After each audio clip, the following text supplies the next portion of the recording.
కొన్నిసార్లు ఏమవుతుందంటే సార్, డబ్బులు మన వాల్యూస్ని డామినేట్ చేసేస్తుంది.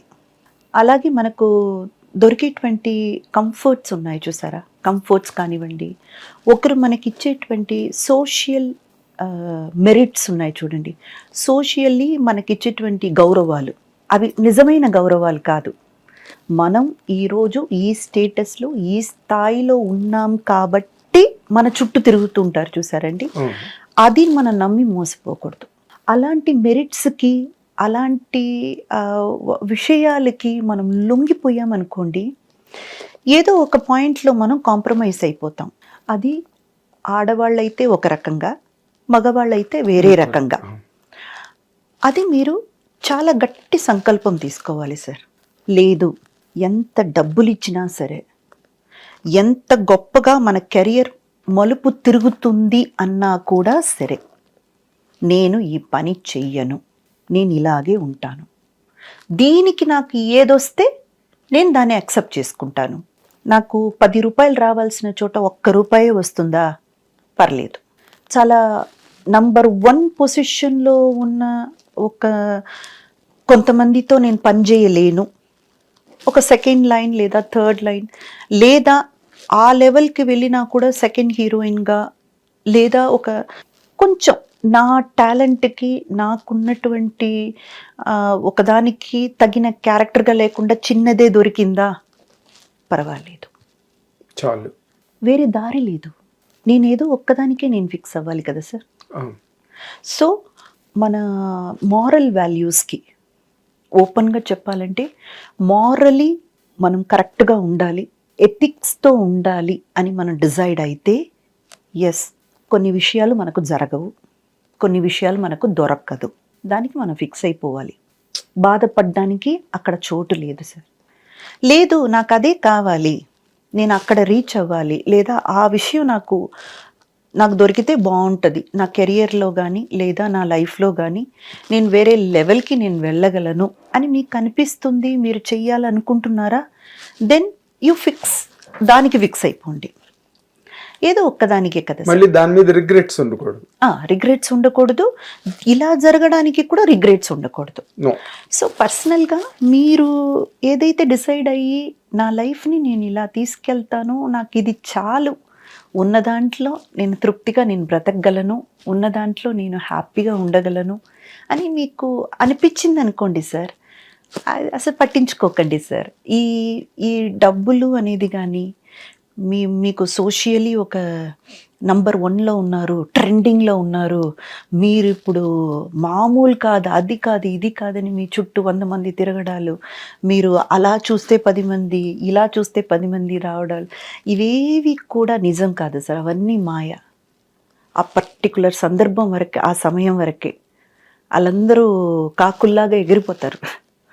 ఆ తర్వాత మీరు కూర్చొని ఇంత చిన్న టైంకి లేదా ఇంత చిన్న ఒక సమయానికి మనం చాలా విలువైనది కోల్పోయామా అని ఆలోచించి బాధపడ్డారనుకోండి, అది అసలైన ఓటమి. అది చేయకూడదు. అంటే మొన్న అదేనండి, చిరంజీవి గారు స్టేజ్ మీద చెప్పారు. చిరంజీవి గారు మొన్న స్టేజ్ మీద మనశంకర్ వరప్రసాద్ గారి సక్సెస్ మీట్ లో చెప్పారు, women should come in. Correct, women should come in to the film industry. ఇప్పుడు అన్ని పార్ట్స్లోనే ఉన్నారు కదా, ప్రొడక్షన్లో ఉన్నారు, ఆర్ట్ డైరెక్షన్లో ఉన్నారు, అన్నిట్లో, మ్యూజిక్లో ఉన్నారు, సింగింగ్ లో కూడా. కాస్ట్యూమ్ డిజైనర్స్ ఎంతమంది ఉన్నారండి. చిరంజీవి సాక్షాత్ చిరంజీవి గారి అమ్మాయి ఉన్నారు, ఆవిడ ప్రొడ్యూసర్. నాగబాబు గారి అమ్మాయి ఆవిడ ప్రొడ్యూసర్ అయ్యారు.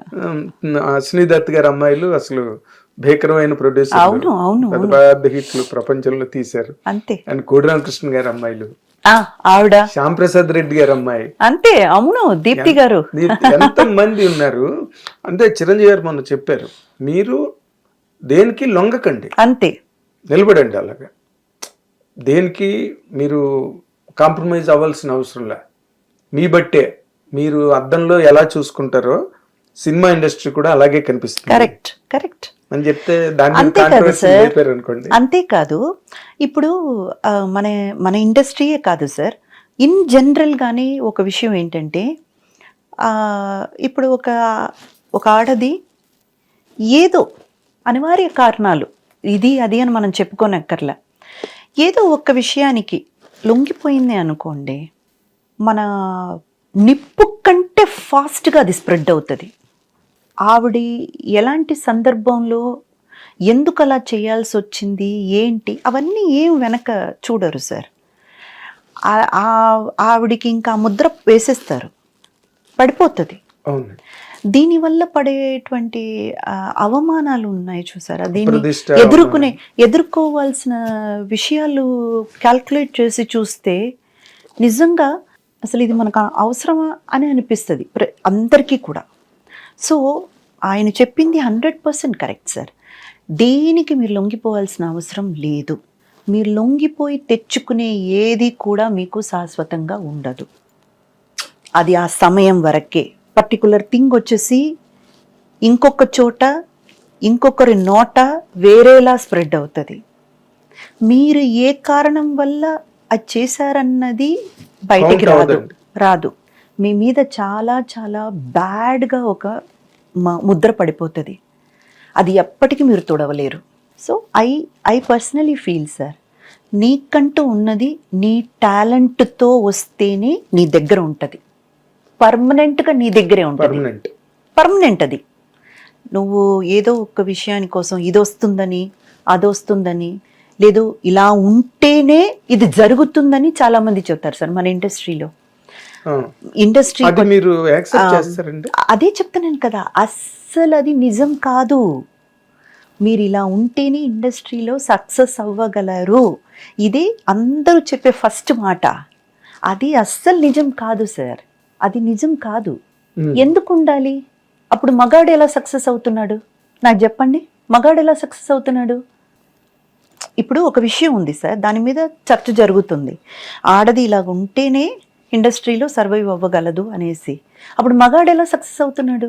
కొత్తగా వస్తున్నాడు, ఏ బ్యాక్గ్రౌండ్ లేదు, ఎవరిని తెలియదు, ఆ టాలెంట్తో వాడు సక్సెస్ అవ్వట్లేదా? కానీ ఏంటంటే సార్ ఇక్కడ ఫాస్ట్గా అన్నీ జరిగిపోవాలి, క్విక్గా అన్నీ జరిగిపోవాలి, వెంటనే ఫేమ్ వచ్చేయాలి, వెంటనే నేమ్ వచ్చేయాలి. ఆ వెయిటింగ్ పీరియడ్ అనేది వచ్చి తీసుకోలేకపోతున్నారు. వద్దు కంగారు వద్దు. ఒక్కటే ఏంటంటే సార్, మనకంటూ ఉన్న రీచ్, మనకంటూ మనకు రాసి పెట్టున్న చోటు ఇంకెవ్వరు చేరుకోలేరు, మనమే చేరుకుంటాం.